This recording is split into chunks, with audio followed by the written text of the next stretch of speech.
Back at it again, baby, and we got another one with Ben Shapiro and Russell Brand. Let's dive in. Both you and I have these sort of libertarianish tendencies when it comes to allowing people to live sort of how they want, so long as it doesn't bother me. There's sort of two areas where I think this philosophy tends to come into conflict with the real world. One is we've broadened the definition of harm pretty dramatically. So there was the John Stuart Mill harm principle that I get to wave my fist around until it hits you in the face, at which point I've harmed you. And now we've broadened out harm to include things like emotional harm or indirect harm. And this leads to more claims of me against you. Right now, I get to make claims on you because maybe you're threatening my emotional state. Maybe you're refusing to accept my authenticity. Maybe my belief is that economics, for whatever reason, is, I think falsely, but you believe it's a zero-sum game. And so if I'm making money, it's because I'm somehow taking money away from you. So there's the broadening of harm as a definitional principle. And then there's also the problem that you were alluding to earlier, which is that you have a couple of kids, I have 3 kids. And as you say, children are little barbarians, right? Children are innocent, and they are wonderful, and they are cute, and they are horrible little people, right? All they do all day long is do extraordinarily selfish things, punctuated by some of the cutest stuff that you've ever seen in your life. Like if you met a 40-year-old who acted like a 4-year-old, they would be on death row, right? If 4-year-olds had the capacity to actively wield weapons, they'd be like Thanos. Half the world's population would be gone, right? And I speak as the father of a 7-year-old, a 5-year-old, and a 1-year-old. I mean, again, they're wonderful. I love them. But the purpose of civilization, the purpose of parenting is, in fact, to provide guidance. And so it's easy. Kids can be savages. I know most of us have all heard, a toddler or a kid say something horrific, like in the grocery store, a kid, "Hey, Mom, why does such and such look like that?" Or why do they have that? Or you know what I mean? Like just the craziest things. And obviously they don't know any better, kids doing crazy things, climbing on top of the couch and just jumping off, just launching themselves onto the ground. It's just like, wait, what in the world is happening? So yeah, I definitely agree with that for sure. Kids are some wild things. Easy to be sort of culturally libertarianish and allow for a lot of subjectivity in how people live their lives. When you raise your own child, obviously you want to set boundaries for that. And also we have to, I think, define what harm means pretty narrowly in order to allow for people to live their own lives. And where I see us going societally is in almost precisely the opposite direction. We're defining harm extremely broadly to the point where mere offense is now considered harm, dictating that I'm going to go get the government or I'm going to use societal pressure in order to actively destroy you, your career, your family. And at the same time, dictating to people that actively parenting your kids, societal institutions, societal values, civilizational values that I use to guide my children are in fact a form of bad indoctrination, that only we should be able to educate your kids in the way that we see fit. So how do you kind of square the circle in terms of allowing people to live their own lives? For me, it's define harm very narrowly and allow a pretty broad parental remit when it comes to how you bring up your children, so long as, again, you are not indoctrinating them in true violent harm or in situations in which they are likely to be harming themselves. Because presumably adults should know more than kids, and you should already know the rules of the road, right? I mean, I'm sure that you're teaching your daughters not to do a lot of the things that you did when you were young. That's what it means being an adult, right? It's the difference between being an adolescent and being an adult. I completely agree with the obligations of a parent. I feel perhaps some of these, to parrot a point you made earlier, that sometimes these ideas that work within the institution of the family are mapped onto a culture and a society. And what better analogy could there be for the notion of patriarchy other than those in power are kind of like a benevolent, disciplining but ultimately loving father, an idea that is clearly vocally being challenged and rejected. I know that there are certainly loads of things, Ben, that you could say to me that would really hurt me. And I would feel that we have a kind of contract, and perhaps there are things that I could say that would hurt you, although you seem kind of like a robust guy, I've got to say, and you'd have to be to do what you do, and I respect you for that. But I would. If I thought I'd said something that hurt you, I would not like it. I would not like it. And I apply that to anybody. If I don't want people to be in pain, I don't want people to suffer. And who am I to impose a definition of harm upon them? again, I return to this point of a centralized idea of what America or a nation or even a set of ideals are. How can we all be expected to harbor one another's diverse sets of ideals? Why should we live in this frontier of ongoing conflict when we could just accept that, accept what seems to us personally unacceptable, except for where it's bloody obvious that you don't kill, harm, impose, take away people's rights to consent, all of these kind of, The problem with harm is that there's an ever-changing definition of it. Like Ben said, at one point in time, harm kind of meant I can wave my fist so as long as I don't touch you. But the moment that I hit you, now I've harmed you. But now harm is, hey, I disagree. That's harmful. Hey, I don't like your stance. I think that it's not rooted in fact. That is harmful now. And it's just like, wait, what? So if I disagree with something, I'm just supposed to shut up and just walk around it, even if it affects my daily life? And I think that's the problem with harm. There's no centralized or one definition that is very specific, in my humble opinion. And that's the problem. So you get into this space where you almost don't even want to interact with folks. So is that the type of situation people want? Because if harm is me saying words to you, then I'm just not going to speak to you. I'm going to speak to those that I know. If I say I disagree with them, they're not going to say, oh man, that's harmful. I'm going to speak to those folks. I'm just not even going to speak to you. So is that really what, I mean, in my mind, that's what would happen, at least with me. But y'all let me know how y'all feel in the comment section, please. This stuff is crazy. Kind of obvious ethics and values. There is so much emergent conflict, and sometimes I think it's a confection. Sometimes I think these culture wars are, what do I want to say, inflated, promoted, escalated to prevent us from talking about what you and I are blessedly discussing today, underlying values. So with harm, I recognize there are some things, I'm a comedian. So when I'm in that space in my head, and I'm not there particularly today, except for when you do the ad reads, then I see real opportunity for humor, Ben, real opportunity. And I want to get in there with you, but I'm in a sort of an open space where I feel that what I want to do is understand you and be giving to you and generous to you, even though, as we have both listed and are both surely aware, there are loads of stuff that we would disagree on, and that we would be able to fill an hour on every single one of those subjects if we so chose to. But when I hear you talk about your children or your religion or your wife, I feel like, oh yeah, you're basically the same as me in limitless space. You're gonna die like I'm gonna die. Why are we gonna quarrel about the stuff we don't agree on? So for me, this idea of harm, I can see how some people come from communities, either historically as a result of their cultural, ethnic or racial identity, are traumatized. For me, that seems like a very, very real thing. I've spent some time studying it, perhaps not as much as you, but the idea of inherited pain and trauma, emotionally, mentally, spiritually, physically, and obviously economically, seems like a very real thing. In forms of individual identitarian matters, I feel that the subjective experience for all of us is by its nature a mystery. I don't necessarily agree with inherited emotional trauma.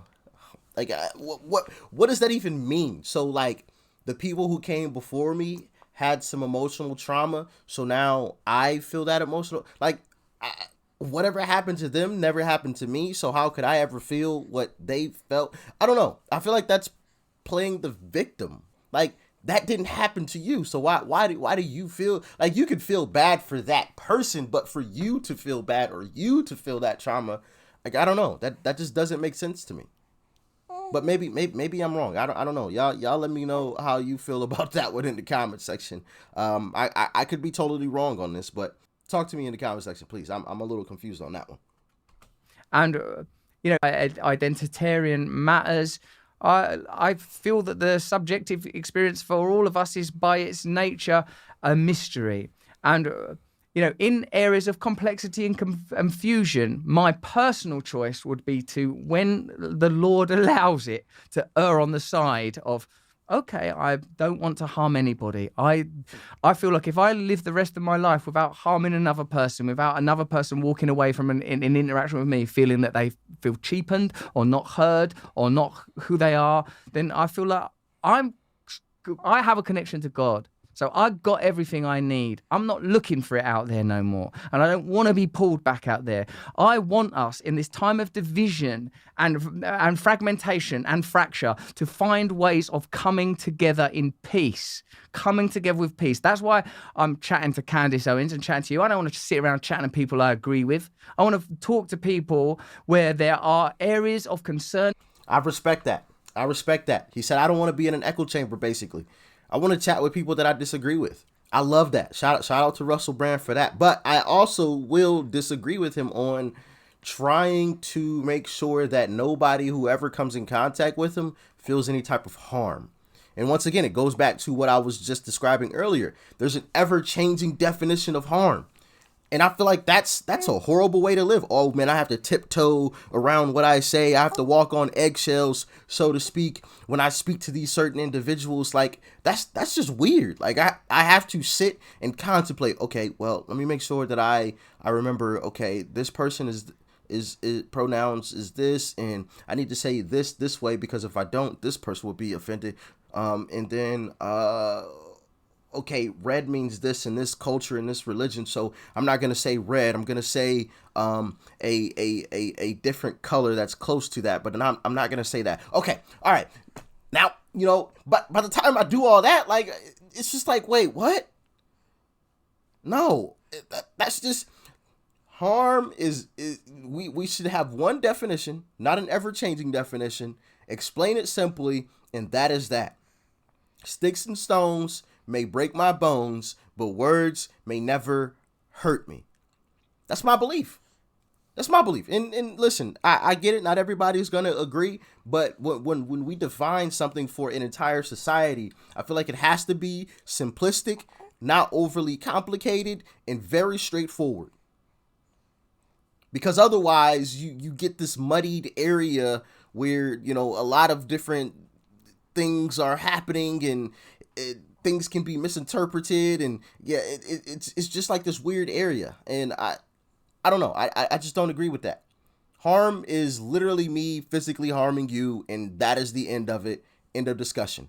And beyond that, it's common sense. Like, if I say something crazy, oh man, I wish all of you would get put in a wooden box 6 feet in the ground, like something crazy. I feel like, like common sense stuff. Maybe we should teach that in school, common sense, because I don't know. Do y'all agree? Let me know in the comment section. Am I tweaking? Talk to me, please.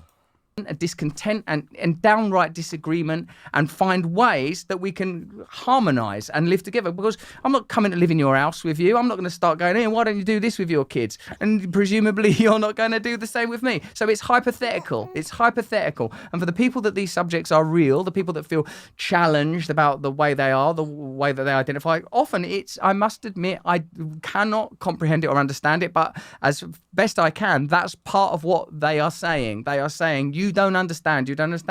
Okay, that's okay. I want people to be happy. I don't want to hurt anyone. So when I find myself in these areas of complexity, I think, where in me can I find love? Where in me can I find love? And where is the real power here, Ben? This is what I return to. And I know this sort of seems like an evolved sort of postmodern sort of Marxist idea, but I feel that the obligation lies with where the power is. When we're talking about powerful corporations, powerful media businesses, powerful institutions, this is the issue. You can't get anything like, if you're fiddling around with all these little pipsqueaks quarreling about stuff down there. The real issue is who gets to decide on the geopolitical or national political level the kind of lives that we are going to live, the kind of resources we're going to have access to and not have access to, and are those systems in themselves not moribund, broken, corrupt, ridiculous, in my opinion, in your country and mine. When I hear you criticize power, I agree with you. Sometimes when I hear you criticize what, in my view, are people that are less powerful, this is where I find myself not in alignment with your perspective. So he agrees with Ben when he criticizes people that are truly in power, and disagrees with Ben typically when he criticizes people that aren't truly. Oh, you agree too? You agree too? Okay. All right. Okay. We got you. Okay. Anything else you got to say?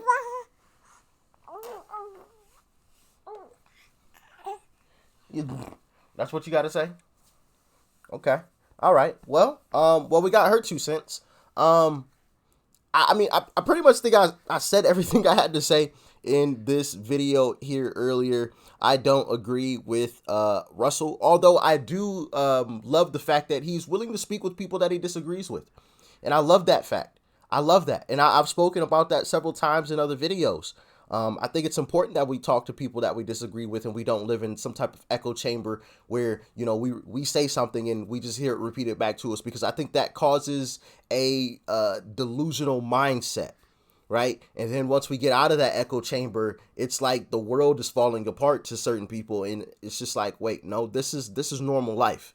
You just were in a cushiony echo chamber type of environment, so you didn't get to experience true life, and it's hard to break that down to folks. I want to say Thomas Sowell said something. He said, when people get used to feeling a certain type of way, when they get regular treatment, it feels like hate. And I'm paraphrasing here. That's not exactly what he said. I'm sure you guys can comment it in the comment section. I want to say that was Thomas Sowell that said that. Maybe it was somebody else, but you get the gist of it. There should be one definition of harm, and I think it should be the definition that I kind of described earlier. Sticks and stones may break my bones, but words may never hurt me. Like, I can wave my fist as long as my fist does not contact you in any way, shape, or form. And I mean my literal fist, not my words. And that is the way we should live life, and just use a little bit of common sense in terms of, you know, if I were to say, you know, F Russell Brand and anybody like him can get put in a wooden box and 6 feet under, you know, like, of course, like, that's obvious. Come on now. Like, you know, that's common sense. But unfortunately, common sense is no longer common. Maybe that should be part of the curriculum taught in schools more. Common sense and having the ability to, or teaching kids to have the ability to critically think for themselves. Not CRT, but critically think for themselves. But yeah, y'all can let me know how you feel in the comment section below. These videos do not get pushed without your help. So please make sure you guys are liking these videos, commenting in the comment section. Both of those things help with the YouTube algorithm. And also share the video as well. It is the arrow button that is down below. You can copy the link. You can send it to anybody via text. You can paste it on your Facebook, your Twitter, your Instagram, wherever. All right. And of course, hit the subscribe button if you're new. It's right up over there. Click that thing to subscribe. And then check out that video too. You might like it. Peace and love. I'm out.